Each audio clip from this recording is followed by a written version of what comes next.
Go. Fantastic. So like I said, croeso, welcome everybody to our first official community-led housing network of 2022.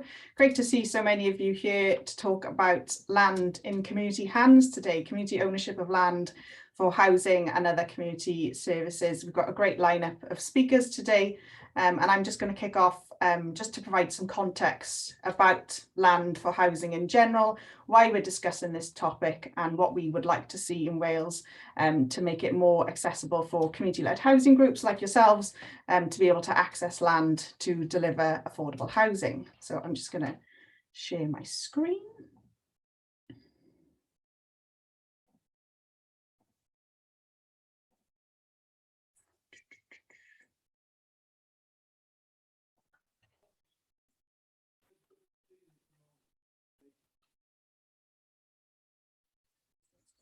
Hello. The major tech problems today. Bear with me 1 second. Here we go. Right, hopefully everyone can now see my presentation. Thanks for the thumbs up, Chris. So yeah, we're talking about land in community hands today, and it's all about sort of how communities can access land to be able to provide affordable housing and the current issues with that at the minute. So like I said, I'm from the Communities Creating Homes team. We're a programme funded by the Welsh Government and the Nationwide Foundation to deliver a community-led housing project in Wales and to grow the movement. So for those of you new to the network or new to the concept of community-led housing, we feel that it is about local people taking a leading and lasting role in creating secure, affordable homes and strengthening their communities. And there are 4 key principles to community-led housing. So it has to be led by the community own, manage or steward the homes in the long term. There is collective benefit, so it's not about sort of lining the pockets of developers and profit makers, and it's all about delivering affordable housing. Obviously, we're funded by the Welsh Government, so we want to make sure that we are helping them to meet their targets of delivering more affordable housing for people in need in Wales. And there's a long history of support for community-led housing and cooperative housing in Wales. Obviously, Wigtown is the birthplace of Robert Owen, and I'm not going to give you a long history of the movement in Wales, but we have a very supportive government here, and we were lucky enough, community-led housing was included in the programme for government last year. So there was a line in there to support cooperative housing, community-led initiatives and community land trusts. And also the more recent Welsh Labour and Plaid Cymru cooperation agreement, there was a statement in there to have more homes in common ownership. So we're really pleased to say that we've got a really supportive government that backs the community-led housing movement here in Wales. And this is just a little overview of some of the projects that we've been supporting over the last sort of, well, probably 10 years now as the Wales Cooperative Centre. So we're supporting nearly 60 projects that are projected to deliver 500 homes, covering all models of community-led housing. So that includes co-housing, housing co-ops, self-build projects, community land trusts. We sort of support and enable all varieties of community-led housing. Like I said, it's important that the key principles for us are met, not necessarily what model it is. And all of these schemes that you can see on the map are at varying development stages. So you've got the little red dots are groups that are just exploring the concept of community-led housing, maybe at the early stages of developing their scheme. You've got the yellow, orange, amber colour, which is groups that are sort of further along the development process. And then you've got the green houses then, which are existing schemes. And these schemes haven't always necessarily been set up with our support, but they were perhaps set up in the 70s, 80s, when there was a lot of funding and money around for cooperative housing. Unfortunately, we don't have that same level of funding anymore, but hopefully we'll get there. And even though we're supporting quite a few projects, we still find there are reoccurring issues and barriers in the way for developing community-led housing. And the sort of top 2 there, funding and access to land, are the barriers that come up most often for our groups.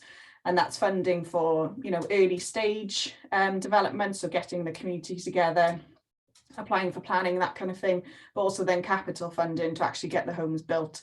You know, there's not a lot of funding available. There is some funding available if you work in partnership with housing associations, but there's not a dedicated fund, unfortunately, in Wales. And then obviously finding and acquiring a site, it's a nightmare as a private developer, I think, finding a site for housing in some areas, and it can be even more difficult if you're just a community group, which is why we're here today to talk about how we can make that easier for groups.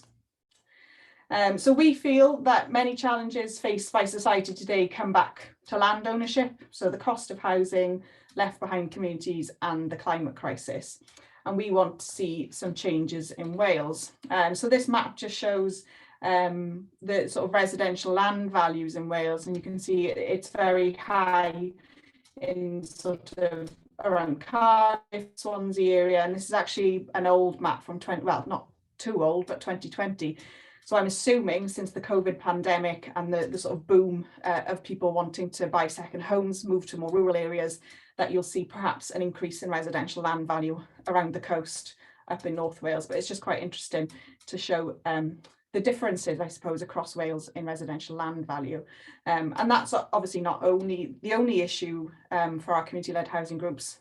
Yes, land is very expensive and difficult to buy, but just knowing that who the owner is in the first place, acquiring the right site for development is a nightmare for some of our groups. So we really want to work with partners and Welsh Government to make it easier for people to be able to deliver community-led affordable housing. So we feel that Wales needs stronger community empowerment and ownership rights to help deliver the commitments set out in the programme for government and the cooperation agreement, and to enhance participatory democracy at a local level and transfer the balance of power away from wealthy landowners to ensure that people across Wales have a greater ability to shape their local area and have a say in the development in their local area. So we look to places like Scotland and England with envy, because they've got more progressive policies in this area, particularly Scotland, and we'll hear from a case study from Scotland shortly about how they've used the community right to buy, particularly to be able to deliver more affordable housing. And to some degree in England, they do have more powers in terms of community empowerment and allowing communities to take over land and access to benefit the local area. So we feel that it's time for a new approach in Wales, and we would like to, or we would like the Welsh Government to set up a commission to stimulate thinking on community ownership of land and assets, including research and recommendation on a variety of elements that make up the market of buying land for housing. We realise that we're not the experts on this, and there are multiple options that need to be considered, and we think a specific commission to look at these options is the best way forward. That commission should inform the development of new community empowerment and ownership legislation to bring Wales in line with Scotland and England. We think that's only fair for citizens of Wales to have the same powers that citizens in Scotland and England do. We would like to see a community wealth fund created to be able to actually enable the delivery of buying land and assets as a community. It can't be done without funding, essentially, so we'd like potentially a wealth fund to be created from dormant assets. We'd like to see specific funding for community-led housing projects, and are working with the Welsh Government on a potential revolving loan fund. And we'd like to see strengthened policy guidance from Welsh Government on community-led housing, because there are existing powers that allow community-led housing to be developed, but we'd like to see further guidance from Welsh Government so that it gives local authorities the confidence to push things forward, essentially.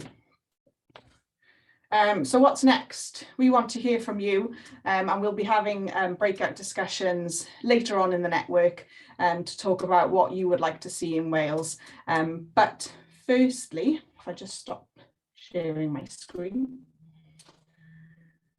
we are we'd like to kick off with our first speaker, and it's Nicholas Walker from the Wigtown and Bladnoch Community Initiative up in Scotland. So they've used the community right to buy legislation successfully to be able to buy an asset and to transfer it into community ownership and to create affordable housing and some tourism accommodation. So without further ado, welcome Nick, I'll hand over to you. Thank you, Casey. You make it sound very easy. It's obviously not quite so easy, really. I'm just going to share my screen now, since that's the way one does things in the modern world. Give me a moment.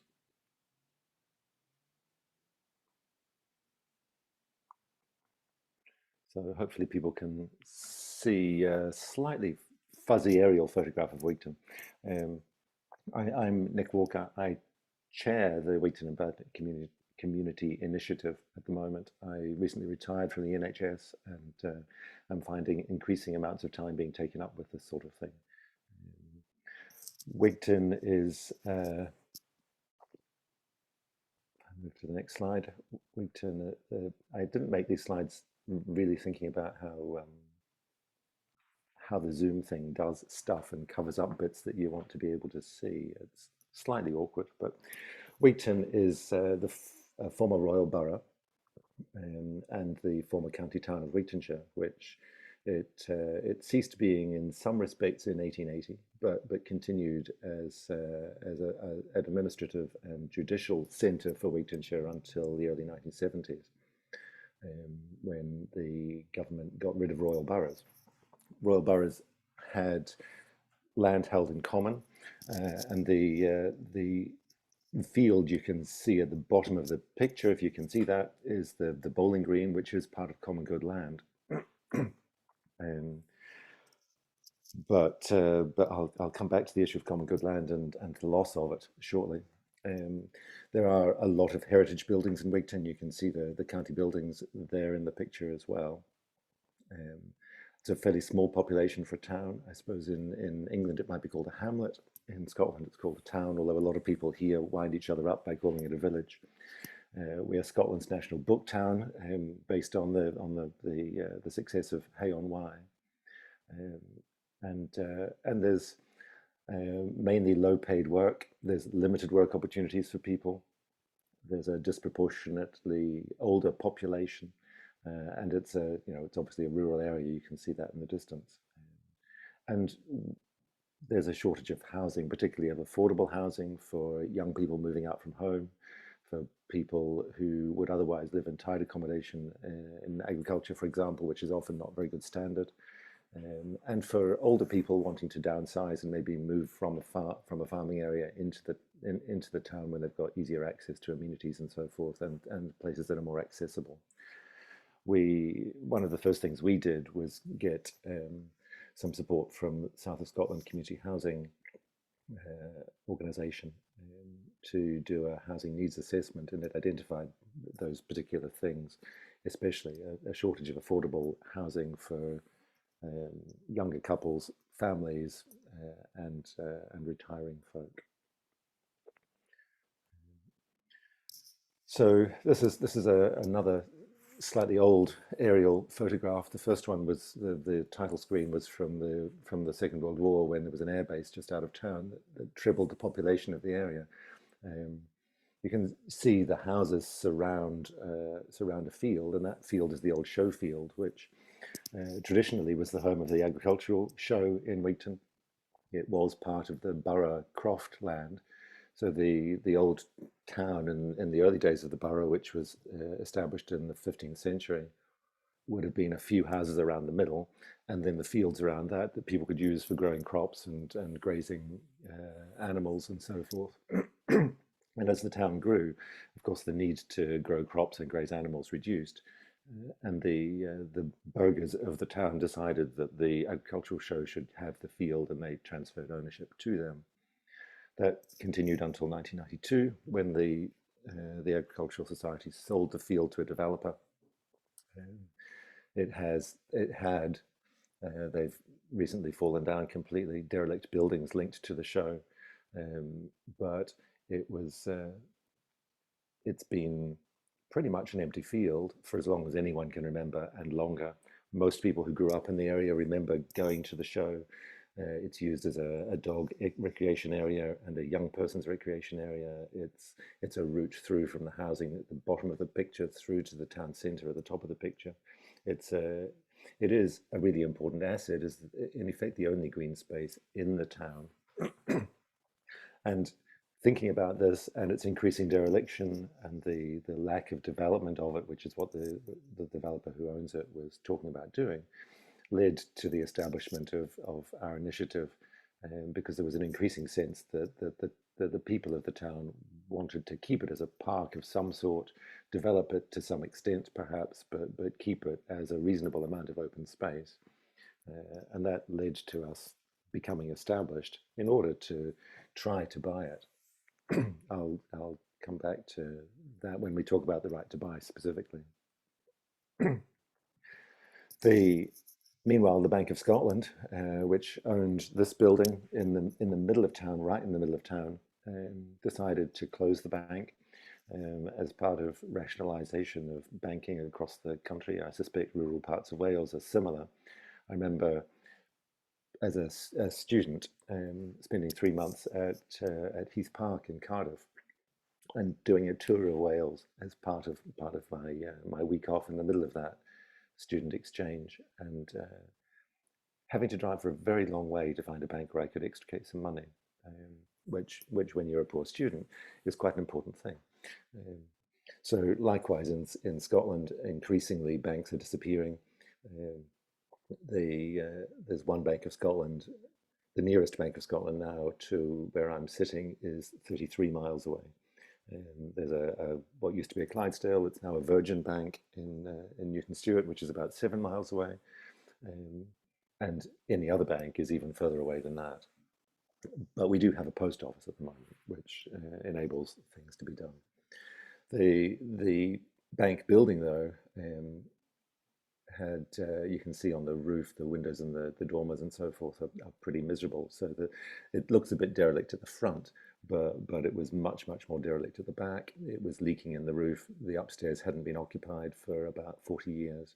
And the retail space of the bank, of course, was designed as a bank. It had a counter, it had ceiling tiles, it had lots of computer cables coming out of the walls, and it had 3 rooms that were small but with very thick walls so that they could store all the money that they don't have anymore.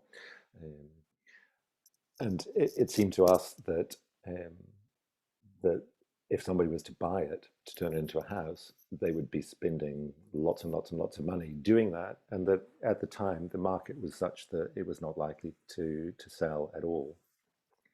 We couldn't engage the bank in any conversations about purchasing it in an informal kind of way. The Royal Bank of Scotland had, in a town on the other end of our region, sold their disused building to the community for £1. The Bank of Scotland was not interested in doing that. But what we didn't want was to have a building in the middle of town, a listed building in a conservation area, deteriorating and making the town look miserable. So that led on to thinking about community right to buy for that building too. So a bit about the community right to buy process. To start off with, an organisation that applies for community right to buy needs to have the right sort of structure. So it needs to be a place-based organisation. So it's defined by a community area, and we defined ourselves on the basis of the former royal borough of Wigtown. It needs to have open membership in the community. So anyone who is on the electoral register within the defined area in our example can ask to become a member, and there are very few circumstances in which we can decline that. Basically, the presumption is, yes, if you want to be a member, you can be a member. If you do something terribly terrible and we vote at a special meeting to have you ejected, then we can probably do that. But it's not the sort of thing that one would expect to have to do. So it's open and inclusive and owned by the community. And the majority of directors or trustees have to be members who are elected by the membership. So it's community-based, community-owned, and community-run.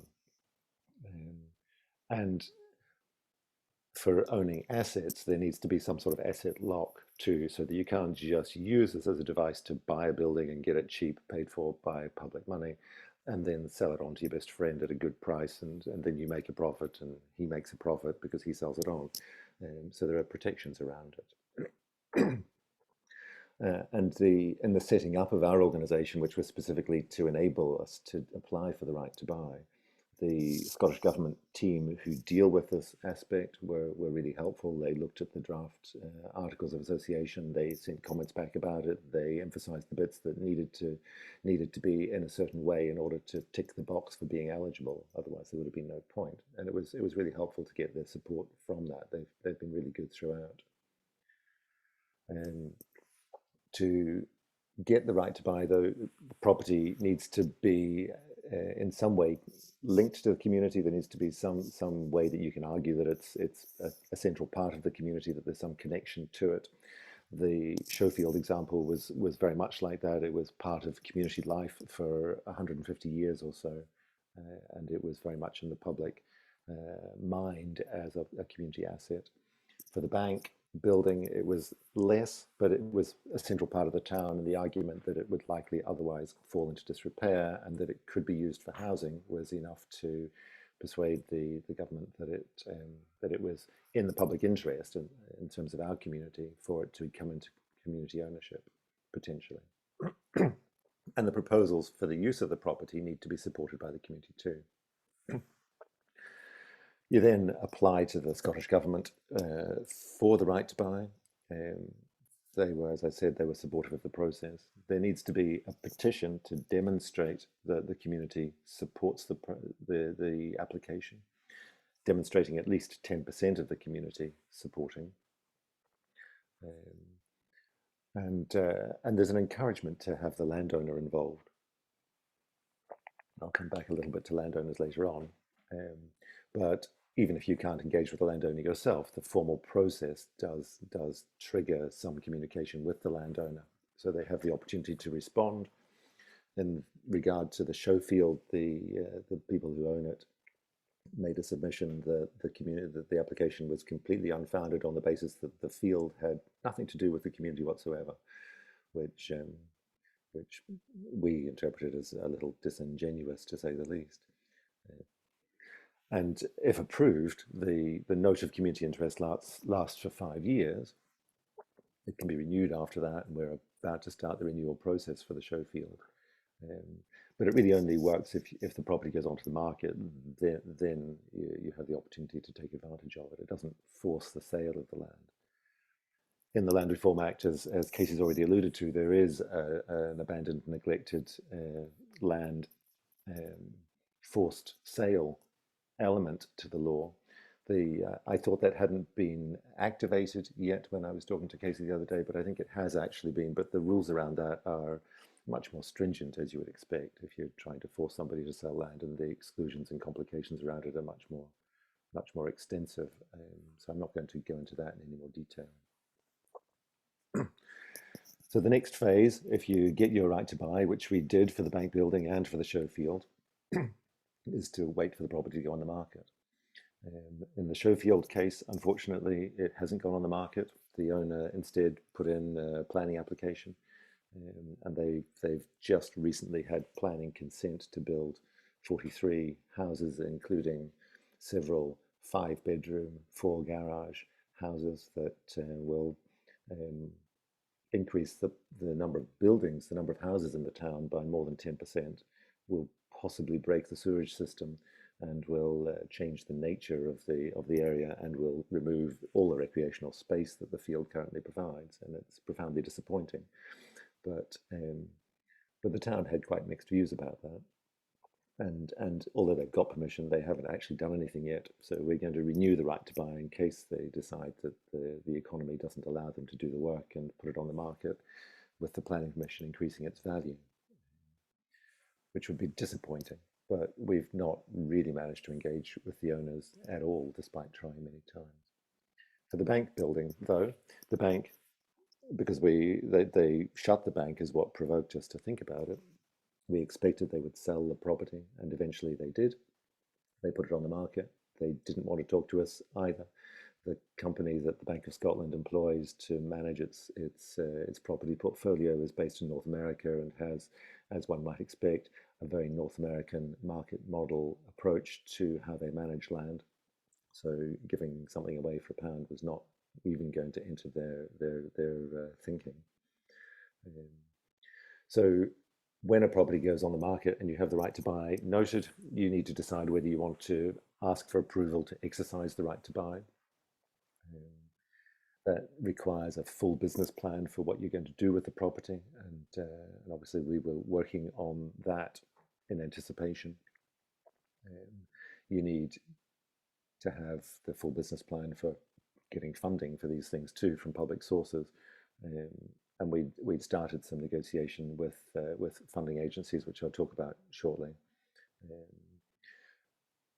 And there's the Scottish Government will then decide whether they think that your plans are good enough. If they do, they will approve the community right to buy. They'll appoint an independent valuer who decides what the price is going to be. And they'll appoint usually the Electoral Reform Society to do a ballot of the community, which has to demonstrate significant support for the purchase. What the usual rules are, at least 50% of the community needs to vote, and of those who vote, at least 50% have to vote in favour. But in fact, that they have quite a lot of flexibility around it. I think the turnout in Wigtown was 42%, but it was 95% in favour of those who voted, and they felt that that was a good demonstration that the community was supportive of the project. And once it's approved, you can then go on with finalising funding, getting your solicitor, doing the formal offer, doing the conveyancing, and then the hard work starts of getting on with the actual work with the building. So there's a picture of the bank when it was actually a bank with the cash machine and the advertising slogan and stuff in it. And this is from a poster that we put around when the vote was going on, asking people to support the idea of buying it. By way of a break, to let me have a sip of water. So there were inevitably some ups and downs, or downs and ups, or challenges and good things and bad things about the whole process. So these are the challenges, really. And it's remarkably similar to the challenges that Casey listed earlier.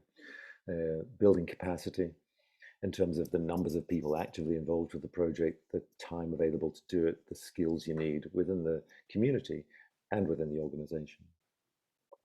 Trying to establish relationships with landowners, which could make things easier, but in our case didn't. Developing plans and consulting well, which is quite a skilled process, and we had good support from a company in Scotland called Community Enterprise, which is specializes in community action plans, developing place plans, supporting communities to establish intentions for what they're wanting to do in their area, setting up development trusts and so forth. And they do very good work at engaging people in quite innovative ways. And we were lucky to be able to get their support. And I'll speak to the funding to that in a moment. Sorry, somebody went past the window and the dog doesn't like that. If we were doing it now, as we will have to do up to a point for the renewal of the right to buy on the show field, COVID makes it more difficult. But hopefully, as we come into the summertime and Omicron reduces a little bit, at least some outdoor meetings might be possible. Getting all the funding in the right place at the right time is difficult. With another hat on, I'm involved with distribution of community benefit money from an enormous wind farm a few miles from here, and we've been inundated over the last year and a half with requests for an extension on the timescale for the money that we've pledged to different organisations because everything has been so slowed by COVID. And but if you with the right to buy, if you get the community right to buy and then you start thinking about your business plan and you start negotiating with funders, but you don't know when the thing's going to go on the market, and then it goes on the market sooner or later than you think it's going to be, it's quite a complicated thing to fit all those pieces together. And the last thing is that there are always a few local naysayers about these things. So we had one or two people who thought it was a waste of their taxpayers' money to be spending on these sorts of things. I tried to persuade them that their taxpayers' money was going to be wasted on this stuff anyway, and was it not better to waste it where they at least had the chance of benefiting from it? But some people are immune to these sorts of arguments, but only a tiny proportion. On the plus side, we have a very active community. We've got quite a lot of very competent people in the community.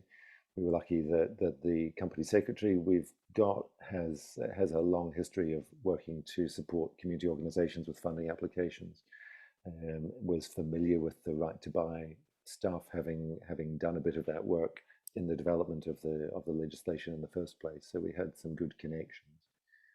We had good support in principle from Community Land Scotland, which is an organisation that supports community groups that have an interest in or own community assets like this, and in that respect perhaps does some of the things that Casey and her colleagues do.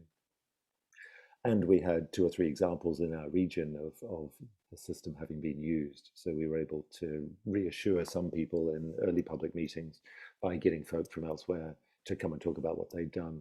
Well, one area in particular that's only about 30 miles from here is a sort of tourist iconic place, the southwestmost tip of Scotland, where there's a lighthouse and countryside, and there used to be puffins, and lots of people go there, and everybody knows it. So tying in, that's what they did to try and make that better, and you've all been there and you know what it's like, was a really good way of engaging people in the concept of we can do this too.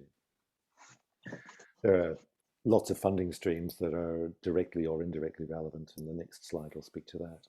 And for the housing aspects of what we opted to do with the Bank of Scotland building, we had quite amazing support from South of Scotland Community Housing, who I mentioned before, and from the local authority, in terms of supporting us with process, with funding, with the housing needs assessment, and so forth. So for funding, it's worth saying a little bit, that was something else Casey mentioned, that you need a good funding package. There's no point giving people, communities, the opportunity to have the right to buy something if you don't then give them the means with which to do it. And the Scottish Land Fund is the main part of that. There are similar conditions on organisations for eligibility for this as there are to get the right to buy in the first place. And they do stage 1 kind of feasibility preparation type funding, that if they kind of like the idea of what you're thinking about, then they'll give you some money to do things like pay for property searches, pay for some consultation and business planning development, and so forth. The Rural Housing Fund did the same thing, so we got money from both of those organisations at stage 1. And then if you can make a good case and you get the right to buy and you're going to buy, or even if you're buying property without using the right to buy, the Scottish Land Fund will, if they approve your application and your business plan for what you intend to do and demonstrate the asset lock and the benefit to the community, will pay up to 95% of the purchase price and the legal fees associated with that. And they'll give a grant anything between £5,000 and £1 million. They've done, I was trying to summarize how much they've spent in the last 6 years, but I can't, because they produce that information without totaling it up, and in a format where you can't just use technology to add up the columns easily. But it's a lot. It's been going for many years now, and there's no indication that they intend to stop it. They put £20 million a year in at the moment, and the intention is by the end of this Parliament in another 4 years to have increased that probably to 30 to 40 million pounds a year. So we got 150-ish thousand pounds from them towards the cost of the bank building and the legal costs. You need to make up the other 5% by some other method, obviously. Sometimes landowners will agree a 5% discount, which kind of means that they're giving you they're giving you that 5% out of the kindness of their hearts. But as the Bank of Scotland doesn't have a heart, they didn't have any kindness to give. So we had a few donations from people in the town. We had a bit came in through a crowdfunding thing that we set up from people who were connected to the town, but not necessarily in the town, who, there were a couple of people who put in 10 quid, there were a few people who put in a few tens of pounds, and there were a couple of donations of a couple of £1,000 from people. And we had a bit of money left from other sources too, so that wasn't an issue. The Rural Housing Fund, the Town Centre Capital Fund, the Town Centre Development Fund, all put money towards the housing elements of it, not for purchase, but for the work to convert the bank. I'll say a little bit more about what we've done with the bank shortly. And Mike and Stacey from South of Scotland Community Housing were, the most amazing thing they did really was negotiating through all of these housing related funding streams and the different levels of Scottish Government and local authority that were making these decisions to try and ensure that our project, which was a little more advanced at the time than several others around about, albeit in a smaller town, was kept on the priority list. And so we got a lot of money from those agencies. And the Rural Housing Fund money ties the housing bits of the building into being affordable housing forever. Otherwise, you have to pay the money back to the government, which is a good thing in my view. And we got some funds from others, from Scottish and Southern Electric's Community Fund, from the Architectural Heritage Fund, from Wind Farm Community Benefit Funds, and so forth. I'm sure you know all sorts of funding that's available. No, what's the matter? Sorry, I think somebody's just off mute there. If we could all mute while Nick is talking, that would be fab. Nick can take a sip of water while we're doing that anyway. I'll do that. So we got the right to buy the bank building. It went on the market. We asked to exercise the right to buy. It was successful. The Scottish Land Fund gave us most of the money, as I've said. And I wanted to show you a picture of the finished building, but it's not quite finished yet. So I thought I'd show you a picture of the big poster we stuck in the window when the building came under community ownership, which has you won't be able to read it, but it has a bit of a summary of what we're doing. So the retail space of the bank, the ground floor at the front, is going to be the Booktown bunkhouse, a small kind of affordable hotel accommodation with a 4-berth room, a 2-berth room, and a double room. One of them almost fully accessible. The space was not quite big enough to make it fully wheelchair accessible, but certainly accessible in other respects. 1 bathroom for each room, and a small kitchen and common area. And it's right in the middle of town, and it addresses the lack of holiday accommodation in the area, for an area which, for which tourism is, apart from agriculture, the big employer and the big draw-in of the economy for the area. The rest of the building is going to be affordable housing. Not an awful lot, because the shape of the building and the size of the building make that awkward. But at the back of the ground floor is a fairly small one bedroom accessible flat, which is, I suppose we anticipated being for an older person, although it need not be for an older person. And we haven't managed to allocate that yet, partly because it's not yet accessible. It has a 3-foot step to get in the front door because the ramp hasn't been built yet, because the water isn't connected. But they have dug up the front of the building to connect the water now. So we're expecting everything to be ready by hopefully early March. And then upstairs is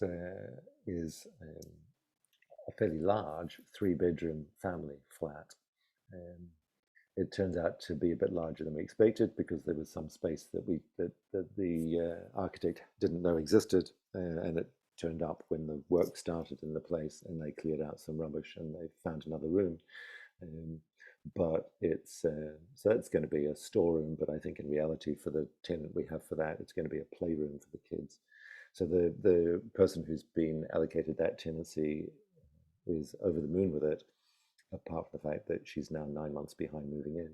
And she's a local woman who works in the co-op, who everybody knows. She's got 3 of a family, and living in the middle of the town and being part of the town and so on has been really good public relation for us. but also it's helping somebody who otherwise, at the moment, for example, is living in a really poor quality, cramped, damp, private let house that she's desperate to get out of. And she has one child who has asthma, who's been quite chesty over the whole of the winter because they're still in this damp accommodation. Behind the building, all of the buildings in the older part of Wigtown have very long, thin gardens. So there's an enormous garden, some of which will be turned into or is being turned into a bicycle storage shed on the basis that some of the bunkhouse use will be people doing cycling tours, and a sort of utility shed for managing the bunkhouse with laundry and so forth. There'll be garden area for the tenants. And then the bulk of the garden beyond that, we envisage linking into a community gardening project, which manages other gardens in the town, so that they can have a polytunnel and they can have some space to be able to do some things that at the moment they don't really have, and can link into some of the school's environmental work as well with gardening and the whole kind of edible garden idea of trying to get people growing stuff that doesn't just look nice, that isn't just begonias that you have to dig out next year and put again in, so that you can win Scotland, keep Britain beautiful, but that you can do something that's worthwhile with your garden. So apart from being 18 months behind, we're really pleased with the progress, and we've had quite good project management from the design team. We had a quantity surveyor who agreed to be overall in charge of negotiating between us, who are relatively unskilled in doing it, and the developers. And we tendered to local companies only, and we asked that the lead contractor, as much as possible, use for the specific trades local workers. And it has almost 100% been local workers who've done the work and are doing the work. And the costs were tied in the contract, which is really good, because with COVID, costs of most stuff have gone up an awful lot. So we've been quite pleased to manage that. And that's a picture of Wigtown looking from the top across the buildings to the county building to the bay beyond on a sunny day. It's always a sunny day in Wigtown.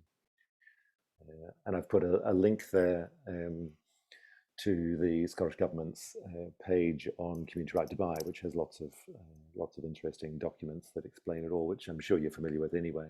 And I sent Casey a PDF of the slides, so if anybody's wanting a copy of them, she's welcome to pass them on.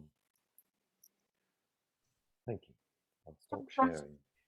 Thanks, Nick. That was really a great overview of all the hard work that you've done up in Wigtown and Bladnoch, and really look to you with lots of envy. We'd love to have the same policy here in Wales, and it's great to see that you've got that mix of housing and sort of bunkhouse accommodation. Obviously, second home ownership and Airbnb is a very contentious issue in Wales at the minute, so it's great to see a community is empowered to be able to deliver that sort of accommodation as well as affordable housing and other community initiatives. So thank you very much. We will have time for some questions after our next speaker and the breakout rooms. I can see who's already got his hand up and is keen, but we hold off questions for now. But please feel free if you want to pop anything in the chat, and perhaps Nick can answer anything quite simple as we go along. But we're on to our next speaker now, and we've actually got a triple act, so not just a double act. So we're lucky enough to have a triple act today. So we've got Nicola Perkins from the Development Trust Association Wales and Social Farms and Gardens. Nicola wears many hats, and I don't think I've got time to list all of them. We've also got Lucie Taylor from Social Farms and Gardens and the Community Land Advisory Service, and Chris Blake as well from the Skyline Project, who are all going to be talking about land ownership and access for community ventures other than housing, I suppose, and how we can tie this all together to be able to increase community ownership rights. So I'll hand over to you guys. I think you're all co-hosts. We should all be able to see your screen. Thank you. Well, firstly, thank you, Casey, for inviting me to speak today. So as Casey mentioned, I work for the DTA Wales, so the Development Trust Associations Wales. And we've been delivering the Explore, so the early phase support within the Communities Creating Homes programme, but I also work for Social Farms and Gardens. So I'd just like to use this opportunity really just to widen the Welsh land discussion slightly. And in a second, as Casey mentioned, I'll invite a couple of other speakers just to share this slot with me. But just to think about talk about the DTA first. So the DTA are particularly interested in community ownership of assets. So a focus on assets and the opportunities for communities to run sustainable enterprises, either from those or using those assets. So thinking about both buildings and land. Certainly through community-led housing, there's a fantastic opportunity to bring existing buildings back to life, as Nick has been talking about already, instead of just building new, because unfortunately the reality is that if we do have too many new builds without best using kind of what's already in existence, then that in turn will start to encroach on the green space that communities so desperately need.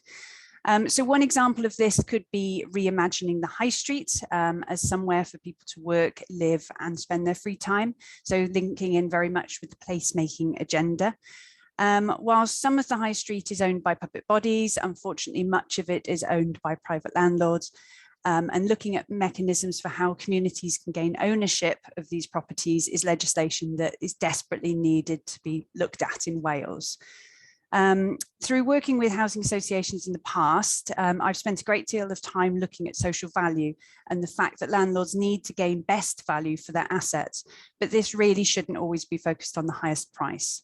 So thinking about the Wellbeing of Future Generations Act, particularly the 5 ways of working, this can and should be a motivator for positive change. So giving the community the opportunity to safeguard for the long term, being involved and collaborate in the management of those assets and land, and also helping influence an integrated approach involving all stakeholders from an early stage, which in turn prevents future problems from occurring. The Wellbeing of Future Generations Act can be applied at many levels to deliver community empowerment, from ownership of those assets through to community involvement with management plans for land, for example. So I'll be introducing Chris Blake in a moment, who will be talking in a bit more detail about those opportunity for management plans. But first, I'd like to introduce Lucie Taylor from CLAS. So this is the Community Land Advisory Service, which is a Welsh Government funded project and hosted by Social Farms and Gardens. So over to Lucie. Thank you, Nick.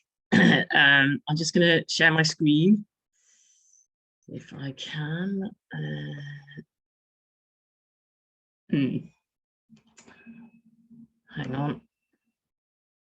It's not bringing up the one I want, which is, oh, there we go. There it is.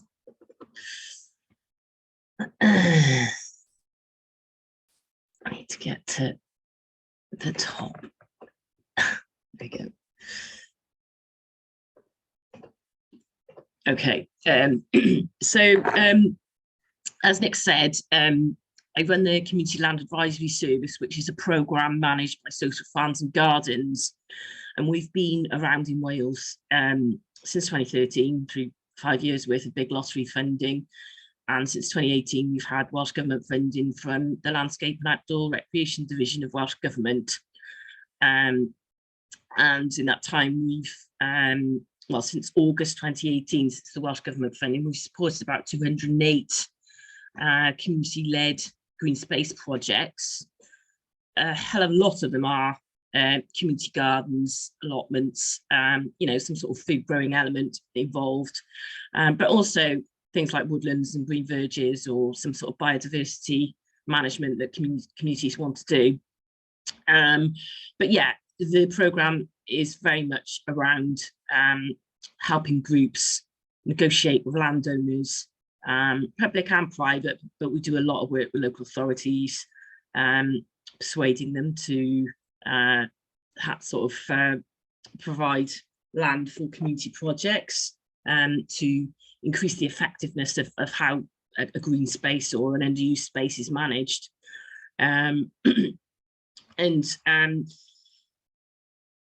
Even though there's an increasing demand, and we've got this chap on our side, Mark Drakeford, who's a keen allotmenteer and has brought in improvements for people to be able to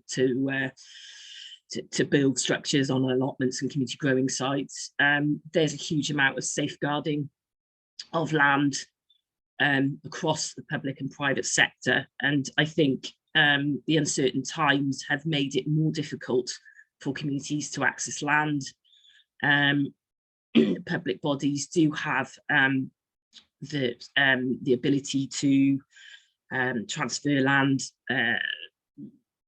where it's doesn't have to, not best value.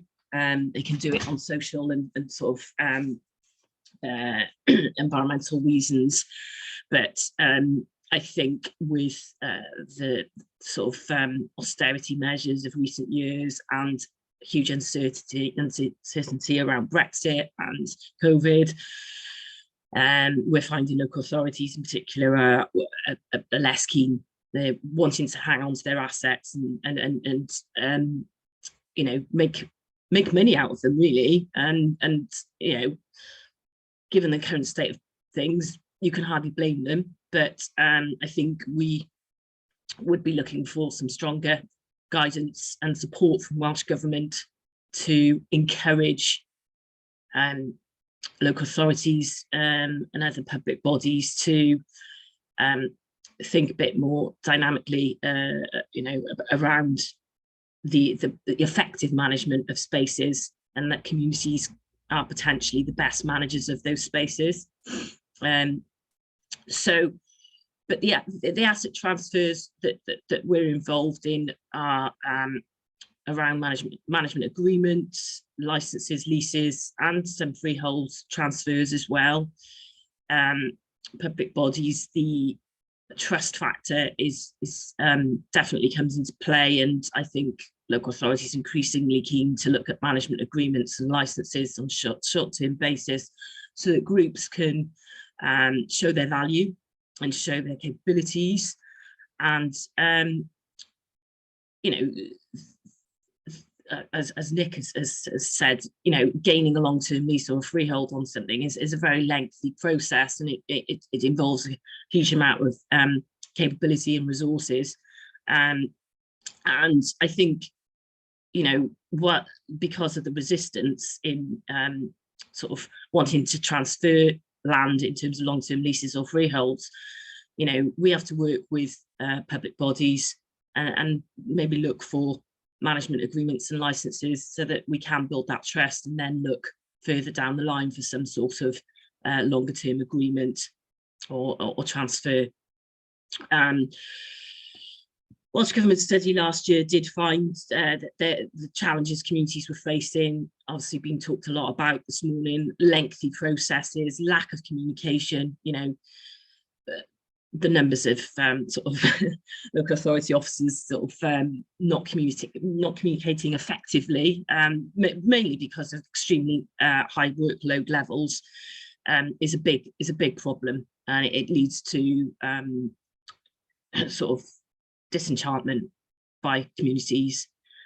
But then we feel there could be much better guidance for communities. I've done a screenshot of the community asset transfer guidance that Welsh Government did do a couple of years ago. Now they updated it, but it does talk just very sort of generally about perhaps the impetus for wanting to transfer assets might be around sort of financial matters and those sorts of things, when we know that there are a huge number of other reasons why it's beneficial to have communities managing public assets. So I think something a bit more positive along those lines would be much more helpful.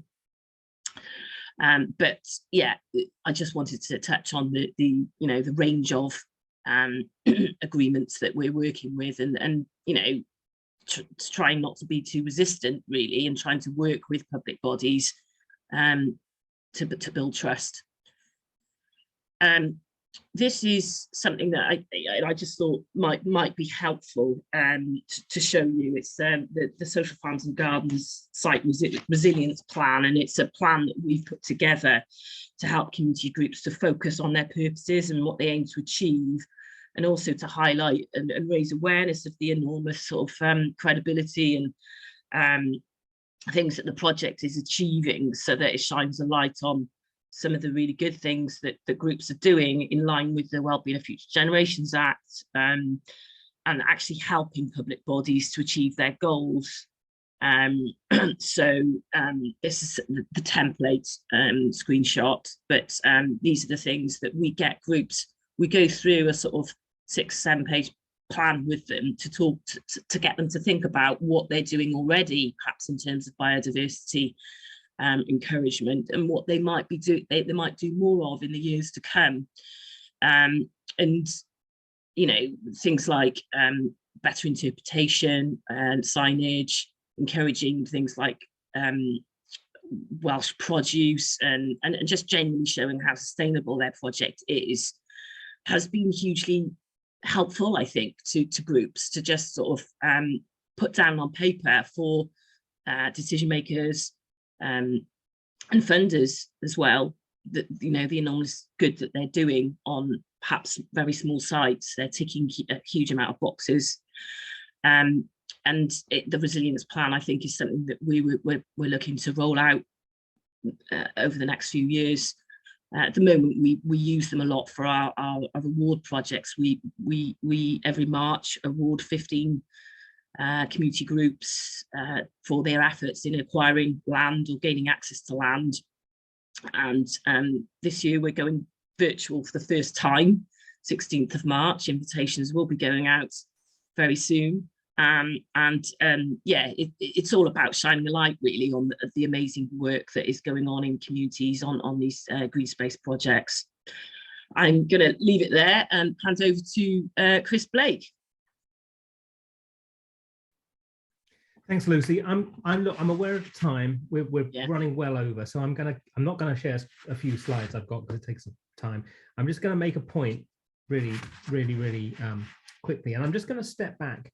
We're talking about land and assets for housing. I'm just going to broaden the context and then come up with a couple of proposals where we can learn from something that I've been working on forest stewardship, which is different. The bigger picture, I mean, we use land. Land has been used from the beginning of civilization for four main things: food, timber, housing, shelter, and energy. And we've been using that for a long time. What's happened over the last, it's happened accelerated in the last few decades, is that the control, the decisions about how land is managed have been being taken further and further away from a place. They're being influenced by the market, they're being influenced by large corporations, they're being influenced by outsiders, whether that's forestry or rewilding or an American corporation that's invested in a chicken plant on the Wye Valley. That decision making of the local relationship with land management has been disappearing gradually from a place for centuries and accelerating for decades with globalization. And that has some pretty bad consequences, I think, are associated with that, because the values of the local people are no longer reflected in how that land is managed. I mean, you only got to look at food to see what's happening, where the fight to match global food market prices is leading to, and has led over decades to, an increase in carbon intensity of farming, capital intensity, chemical intensity. All of these happen, and it's not a free choice. If you're going to meet a global market price, you have to do these things, and without context with the thing. I think the same thing's happening in housing. Housing is not my area of specialty, but it is happening. We've got larger corporations providing the housing, and the values that drive those housing decisions are the values of the shareholders and not of local people. And local authorities have been neutered from having much influence in how that happens, and that's been going on. So one project that I've been working on for the last few years, which is relevant, and I'm going to just open up the possibility we can try something different, something similar in housing. You can't always, the best way for a community to express their values over land is to own it, no question. Ownership is fantastic. If you own the land, you can, within the law, you can influence your values on it. Ownership is not always possible. And we've been working in the Upper Rhondda for a few years now, working with Welsh Government forestry estate, so forestry land. Now, the government has no intention of selling the forest, even to the community. They don't want to sell that. What we have got is we've got a path towards full stewardship by the community. Don't have to have ownership. And the first step of that has been quite interesting. NRW and Welsh Government have been very brave in entering into a co-design process. So they're co-designing, they're allowing the community to co-design what that forest looks like for the next 100 years. That's community local values directly influencing the land management strategy. They don't own it. They may not even implement that strategy, but they're saying that flood prevention, carbon, wildlife, access, income are important values for the local community. And this co-design process, this co-design management plan is binding on the management agency. So it's a different thing. Now, I'm just wondering whether where you can't own land immediately or even now, whether demanding that a community is not consulted on housing plans, but actually get to co-design with authorities, or it's required with private developers, actually get to co-design a plan. Actually, what is it that we want? And have that influence. Now, this won't maximize corporation profits. It won't maximize the resale value of the local authority to a developer, but it will be a mechanism for reinstating what's important to local people in the way that land is managed. Now, and I'd say, I think this can be done for food. I think it can be done for timber. It can be done for energy, and the community energy movement I've been involved with for a long time is trying to do that. But can it be done in housing? And that's just it's an idea I want to put out there. I'm all in favor of ownership. Ownership is fantastic, but ownership won't always happen. And when it can't happen, how can we find mechanisms? And perhaps this co-design mechanism is a way of doing it in the future. I've rushed through that very quickly because I'm trying to catch up a bit of time. So I'll shut up there. Thank you, Chris, for rushing your thoughts there. And thanks to Lucie and Nicola as well. And I think that actually leads us perfectly into our quick breakout discussion. It's going to be a bit quicker than we intended, only 10 minutes, but I think hopefully it'll give you an opportunity to maybe reflect on some things that have already been said today.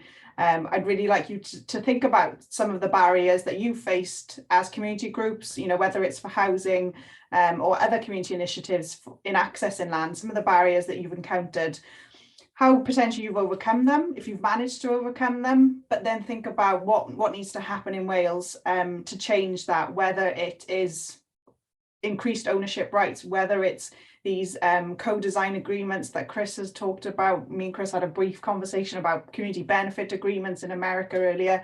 I think there are many options that we need to discuss, and we'd love to hear your thoughts.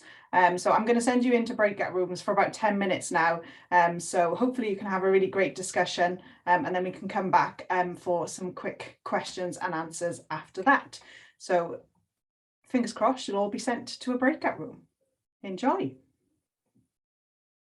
Everybody, I think most people are back in the room. Some people might be lingering in the ether.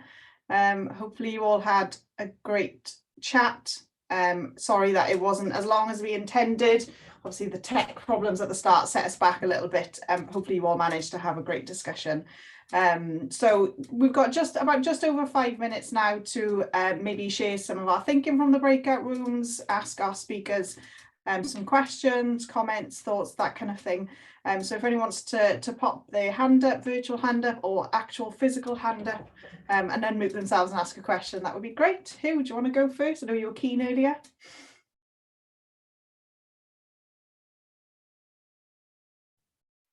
Thanks, Casey. Yeah, I make this very brief, but I mean, thank you everybody who contributed today. But Nick, I found what you had to say fascinating, and it sounds like you've been on a long journey to get where you are. And congratulations on getting so far and over so many hurdles.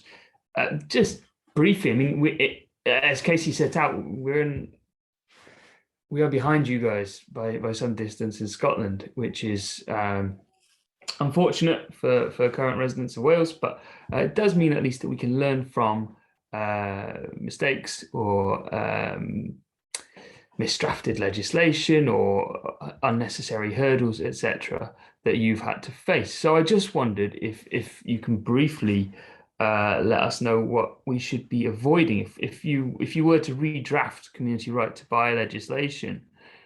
From your experience, what sort of stuff would you leave out, change, or add? This is starting with the most difficult question, isn't it? Thank you. I'm not a lawyer, and I haven't read this legislation in the painstaking detail that might be necessary to give that question the answer it deserves. When I was talking about this session with a couple of other people involved in the last few days, I think the thing that struck us most was the bureaucracy of the process, and in a way that's inevitable. If there's an interference in the market, which when we were part of Europe was something that was not considered appropriate, and I suspect now that we're not part of Europe will be considered even less appropriate by the people in charge. So there has to be enough of a check and a balance in a process to justify it. But I think, like in Wales, we've benefited in Scotland from having a government now for quite some time that is much more interested in social responsibility and inclusion and so forth. I think the thing that, in a sense, the thing that makes it most difficult overall is the complicatedness of the process and being able to get to the bottom of what you do, if sort of knowing where to start. Once you know where to start and you have some contact with the relevant people who've been through it, who can help you, who can hold your hand, who can explain it, it actually ticks along reasonably well. It's just, I suppose, the awareness and information about it and how you get access to that is useful.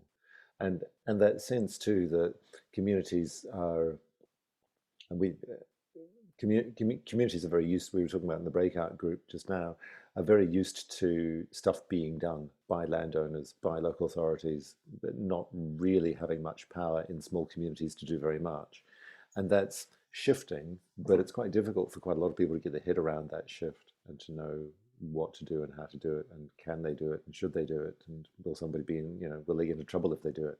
All of that kind of cultural stuff that I think the more you see things happening, the more that begins to break down and people begin to see the opportunities more, or the possibilities more.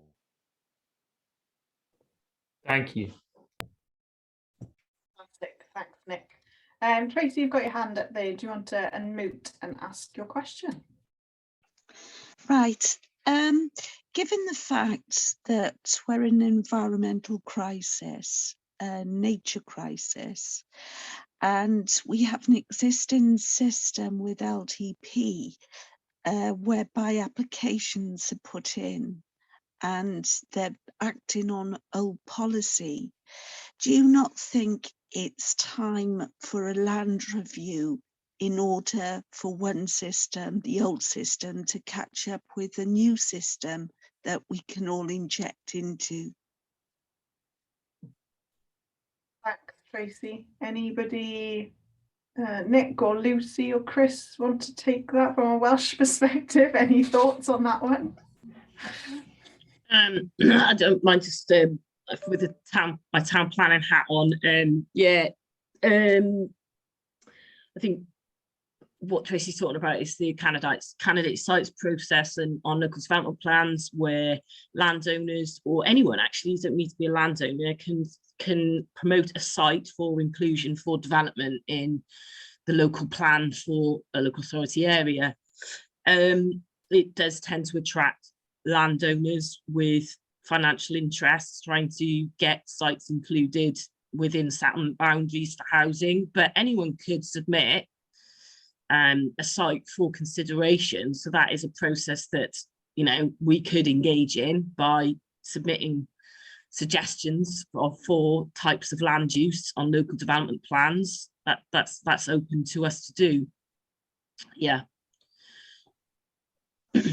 that. And again, it's down to guidance, isn't it? And like Nick said from the last question, just for communities knowing where to start, where to get support from, you know, that's a big process that also needs to be addressed. I think not just the community ownership rights, but the actual existing powers that we have, and providing better guidance on how communities can get more involved.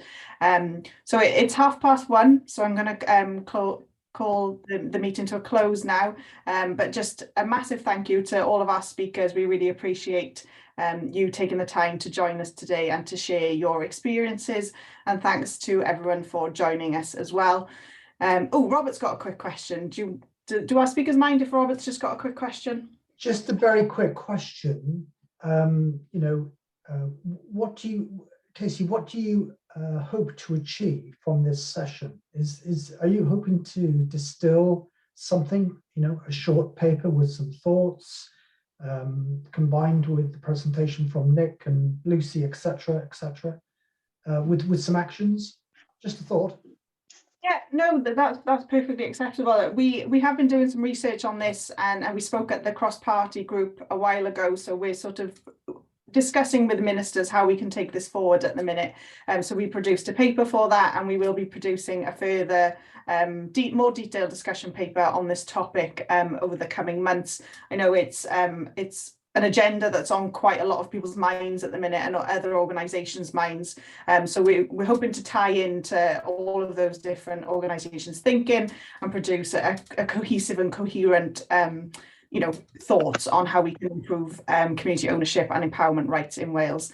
So that's our next steps, really. And we wanted to hold this discussion today to hear the views of our network, of our, not only our groups that we work with, but the people interested in community-led housing. So, but if anybody does have any further thoughts or would like to discuss more in detail with us, then please get in touch. I've seen your email this morning, Robert, so I'm sure I'll be dropping you an email with some dates for meetings in the coming future. But if anybody else would like to have a discussion with us, then we are open and welcome any meetings. So that's great. Thank you again. Thank you very much. Our next network is on February 27th, Thursday 27th, and is all about mortgages for community-led housing groups. So if that's a particular interest for you, I'm sure it is. Funding and finance is always a big one. So hopefully that will be of interest to our members and the movement in general. But we'll be sending out links for it over the coming weeks, and you'll also get a link to the recording of this session today and the presentation shared. So thank you very much. Diolch yn fawr. Enjoy your afternoon. See you soon. Thank you, Kate.